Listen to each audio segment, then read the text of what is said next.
Social media पर जैन समाज के सबसे लोकप्रिय जैन न्यूज चैनल महालक्ष्मी की ओर से आपके पास शनिवार सुबह 8 बजे सादर जैन।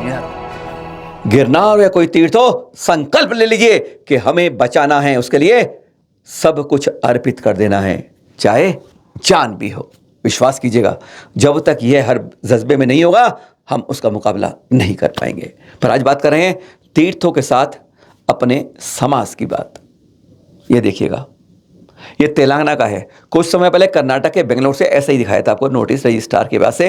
वह सितंबर का था, ये 12 अक्टूबर का है। यानी हर 15 दिन में हमारे पास एक ऐसी खबर आ जाती है कि हमारे यहाँ धर्म परिवर्तन करके हमारी लड़कियां दूसरे धर्म में गोल टोपी वाले जाने को तैयार हो जाती है।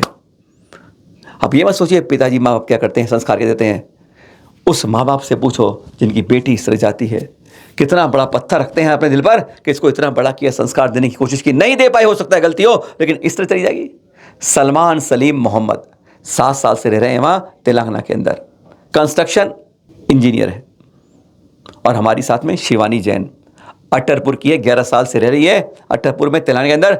31 साल के सलीम मोहम्मद से शादी करने को तैयार हो गई है। सॉरी, शादी कैसे कहते हैं, गलती से निकाह करने को तैयार हो गई है। और ये 11 साल से अटरपुर में रह रही है और ये इंटीरियर डिज़ाइन डेकोरेटर है। इंटीरियर डिज़ाइन थोड़े मॉडर्न हो जाते हैं, ख्याल इतने मॉडर्न हो जाते हैं कि हम अपने संस्कारों से, अपने धर्म की, अपनी भूमि से संस्कार बहक जाते हैं। वहाँ पर भी बेंगलोर के अंदर भी हमारे समाज ने, विशेषकर हमारे समाज की संस्थाओं ने, साधुओं ने आगे बढ़कर साथ दिया था। इस तेलंगाना में भी ये अपील करेंगे कि हैदराबाद का समाज है और समाज जो है वह आके इसमें जागृति लाए, समाए, लौट कर बुद्धू घर को आए, ये चाहते हैं। ये 12 अक्टूबर का ये रजिस्ट्रेशन सर्टिफिकेट देख रहे हैं आप। शिवानी जैन निकाह करने को तैयार है अपनी 29 साल की उम्र में 31 साल के सलमान सलीम मोहम्मद से।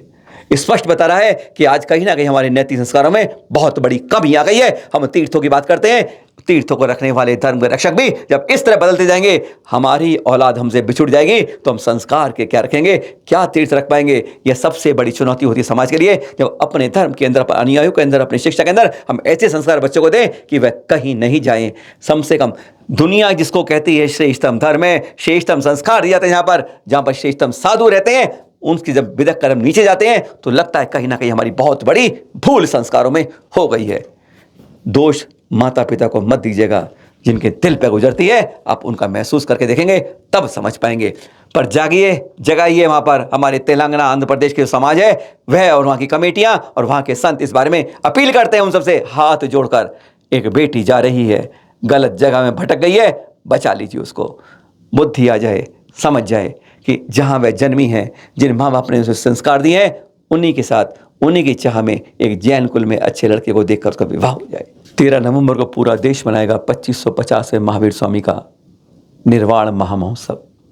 घर घर के साथ मंदिर, मंदिर के अंदर हर घर में अपनी ध्वजा फहराइएगा, पंचध्वज पहचान के लिए कि जैन धरा का हमारा जैन निवास है, पहचान हो जाए। ये जो ध्वजा लहराई है ये पंच परमेष्टि की पहचान करते हुए हमारे 24वें तीर्थंकर के मोक्ष की पूरे वर्ष लहरानी चाहिए। एक तो संकल्प इतना छोटा सा कर सकते हैं आप, और उस दिन दीपोत्सव मनाएं, सुबह सुबह जाके निर्वाण लड़ाएं और गरीबों में बांटें, बच्चों में बांटें, उनको देते हुए समझाएं आज महावीर स्वामी का मोक्ष कल्याणक है। पर इस बात को साथ में यह 13 नवंबर आज हमें एक समर्पित भी करती है। इस बार का मोक्ष समर्पित कर दीजिएगा अपने चल अचल तीर्थों की सुरक्षा के लिए, सम्मेश शिखर जी के लिए, गिरनार जी के लिए और भी अनेक तीर्थों के लिए। इस वर्ष यह समर्पण भी हम मांगना चाहेंगे। अरे भगवान महावीर के निर्वाण कल्याणक इस रूप में मनाएंगे तो शायद वह चिरस्थायी रूप से याद रहेगा अपने तीर्थों की सुरक्षा के लिए। पर हाँ, अब बात करते हैं हम कि असली कार्यक्रम भी कब है। खास बात तो इसकी थवारी है 26 नवंबर की, जो आप जब से देख रहे हैं तो समझ रहे हो क्या है ये। इंदिरा गांधी इंडोर स्टेडियम दिल्ली के दिल ITO के पास है ये। यहीं पर 26 नवंबर को दिगंबर श्वेतांबर संप्रदाय सब मिलकर एक साथ 108 से ज़्यादा संतों के साथ, जिसमें प्रमुख सानिध्य है हमारे आचार्य श्री सुनील सागर जी 55 पिच्ची के साथ। बड़ौद से आ रहे हैं हमारे आचार्य श्री विशुद्ध सागर जी। वैसे पता है मंगल प्रेरणा किसकी है, इसके निर्माण किसका चल रहा है, जिन्होंने इसकी एक एक ईंट को धरकर इस कार्यक्रम को यहाँ तक पहुँचाया है, आचार्य श्री प्रज्ञा सागर जी, जिनका चतुर्मास लोधी कॉलोनी में चल रहा है। वह भी नहीं, साथ में नोएडा से आएंगे, ग्रेटर नोएडा से आएंगे, बहुत जगह से। सौभाग्य सागर जी जनकपुरी से आएंगे, इधर अनेकांत सागर जी आएंगे, निर्भय सागर जी आएंगे, और बहुत ऐसे सिगंबर संत जगह जगह से आएंगे। इस कार्यक्रम को अभूतपूर्व बनाएंगे। आपको भी आना है, सबको लेकर आना है, अपनी पहचान बतानी है। जैन एकता के साथ हमें 2550वें महावीर स्वामी के निर्माण कला पर ध्वजा फहरानी है, जन जन तक आवाज पहुंचानी है। जी और जीने दो के नारों के साथ ये बात हर तक पहुंचानी है। शाकाहार, शांति, प्रेम, सौहार्द के साथ चलकर ही वैदिक श्रमण संस्कृति एक साथ आगे चलती रही है, और चलनी चाहिए, और चलती रहेगी। और अब ये देखिए, जी हाँ, ये सब इस समय 3 रथ चल रहे हैं। वैसे समय एक रथ चल रहा है जो आचार्य सुनी से सबसे पहले शुरू किया था 30 अक्टूबर 2022 को, और उसके बाद एक रथ शुरू हुआ दिल्ली एनसीआर में आचार्य श्री प्रज्ञा सागर जी के द्वारा, और तीसरा हुआ हसनापुर से गढ़। और ये चित्र देख रहे हैं आप, ये जो जयपुर से चल के बाद रथ जो चलता रहा दक्षिण से, अब इसी 26 नवंबर को इसी कार्यक्रम में दिल्ली में प्रवेश करेगा। यह जो है पूरी प्रभावना कर रहा है दक्षिण के अंदर से करता करता अब महाराष्ट्र गुजरात से होता हुआ दिल्ली की ओर बढ़ेगा, और 26 नवंबर को आईपी स्टेडियम पर पहुंच जाएगा। और फिर आगे प्रभावना जारी रहेगी इसकी, जिसके दृश्य आप इस समय देख रहे हैं। गजब की भावना होती है जैनों के साथ जनेतर में, जब इस तरह के रथ जन जन तक, गांव गांव पे, शहर शहर पे, नुक्कड़ नुक्कड़ तक पहुंचते हैं। जी और जीने दो शाकाहार प्रभु जीवन के इस तरह के संदेश हर तक पहुंचाते हैं। महिला को समान अधिकार की बात करते हैं। शाकाहार के साथ दिन में भोजन करें, पानी छान कर पिए, बहुत कुछ छोटी छोटी बातें वैज्ञानिक तर्क के साथ सबको समझाते हैं।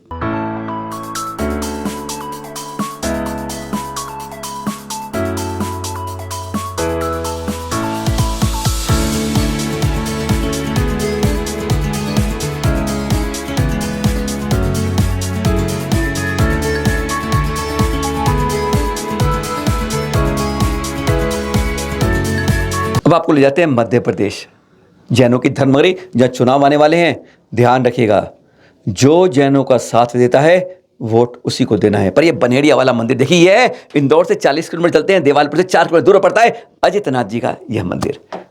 गजब का मंदिर है ये, विश्वास नहीं हो आपको। जब आप भी कोई मकान बनाते हो, दुकान बनाते हो, मंदिर बनाते हो, तो पहले मजबूत नींव फोड़ते हो, पर इस मंदिर में कोई नींव नहीं है, नो नींव, जिसके बेस पर ऊपर दीवारें खड़ी होती हैं, है ना कमाल। इसलिए कहते हैं ये मंदिर यहाँ बनाया नहीं गया, उड़कर देवों द्वारा लाया गया। कहते हैं तपस्वी ताल है यहाँ पर, उसके पास एक तपस्वी ध्यान में मग्न थे, ध्यान कर रहे थे, भगवान का स्मरण कर रहे थे। देवता उस मंदिर को लेकर आगे ले जाने जाते थे, लेकिन उन्होंने देखा कि ताल बहुत सुंदर है, कोई तपस्वी ध्यान कर रहा है। वो जैसे ही मंदिर को नीचे उतारते हैं, सब बैठते हैं, ध्यान रखने लगते हैं कि वो मंदिर को वहीं रुक जाता है, और वही मंदिर ठहर जाता है जिसके दर्शन करें। बड़ी अच्छी विनती है, आश्चर्यजनक है, बहुत अद्भुत मंदिर है, अतिशयकारी मंदिर है। आपको इस तरह के मंदिरों की दर्शन कराते रहेंगे। यह जीवन तो वह हैं जो हमारे अंदर की ऊर्जा को इकट्ठा कर कर सही ऊर्जा लाते हैं, और अपनी बाहर की गंदगी हम ज्ञान के चरणों में छोड़ आते हैं। यही तो है, पुण्य अर्जन करो और पापों का विसर्जन करो। ऐसे मंदिर में कांच की अद्भुत कारीगरी इस मंदिर में। अजितनाथ जी का मंदिर बहुत सुंदर नैनी भारव है। और हाँ, आप भी ध्यान रखिएगा, अच्छी अच्छी बातों के लिए अच्छी अच्छी बातें में भेजते रहिएगा। बता दें आपको 15 नवंबर तक डेट है बस। हाँ, चल अपने तीर्थों की जो आपने फोटो बनाई है, वीडियो बनाई है, तुरंत भेजते रहिए इसी नंबर पर 9910690823। इसकी तारीख नहीं बढ़ेगी, क्योंकि इसके बाद निबंध प्रतियोगिता की भी शुरुआत हो रही है आपके लिए। अब फोटो के साथ फिर निबंध की बात करेंगे पर हम भी बात कर रहे हैं इसके लिए 5100 का 2100 1100 के पुरस्कार साथ में है, और साथ में हर कोटि सर्टिफिकेट है। और आपका संकल्प, क्योंकि यह वर्ष समर्पित करना है हमें अपने तीर्थों की सुरक्षा के लिए, इसलिए जहां भी किस तीर्थ पे गए थे उसकी वीडियो भेजिए, जानकारी भेजिए हमें, और फिर इस प्रतियोगिता के भागीदार बनिए। एक और तीर्थ दिखाते हैं सिद्ध क्षेत्र आपको, लाड करंजी सिद्ध क्षेत्र। निर्वाण कांड में नाम आता है लाड करंजी का। जी हाँ, यहाँ पर देखिए, यह सहस्त्रकूट पहला देख लिया आपने, दूसरा देखिए इस तरह की आकार का शेपा, यह 1700 साल प्राचीन है। और देखिए कितना प्राचीन और किस तरीके से अलग रूप से अलग करा बनाया हुआ है। आजकल ऐसे आपने सहस्त्रकूट नहीं देखे होंगे। इस तरह की हमारे यहाँ जगह की जो कारीगरी है, जो जानकारी होती है, मंदिरों की शिल्पांकन होता है, मूर्तियाँ होती हैं, ये हमारे इतिहास को बताती हैं, ये उसकी प्राचीनता बताती हैं, और हमारी संस्कृति की प्राचीनता को सुरक्षित रखती हैं। दर्शन करें ना आपने, अच्छी अच्छी बातें अच्छे अच्छे समय पर अच्छे अच्छे लोगों द्वारा चैनल महालक्ष्मी को भेजी ही जाती हैं। आप सोच भी नहीं सकते। वैसे तत्वार सूत्र आचार्य उमा स्वामी द्वारा लिखा गया, 357 सूत्र जिसमें बहुत अति रूप से लिखे गए, और वो उर्दू में मिल जाए हैरानगी की बात होती है, ये तब की बात कर रहे हैं जब हमारा भारत पाकिस्तान के रूप में भाई भाई अलग नहीं हुए थे।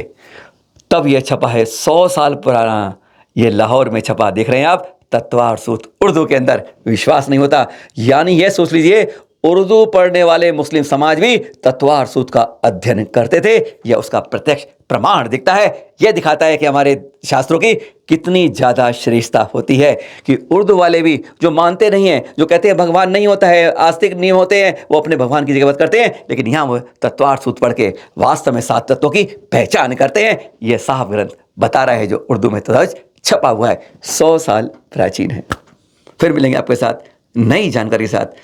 ध्यान रखिएगा, जब हमारे साधु अनशन के लिए तैयार हो जाते हैं, जब आप मिठाइयाँ खाते खाते पेट को खराब कर लेते हैं वैदिक संस्कृत के बड़े पर्व के अंदर, तो लगता है कि कुछ ना कुछ हमें भी अपने तीर्थों के लिए समर्पण करना ही होगा। सादर जय जिनेंद्र।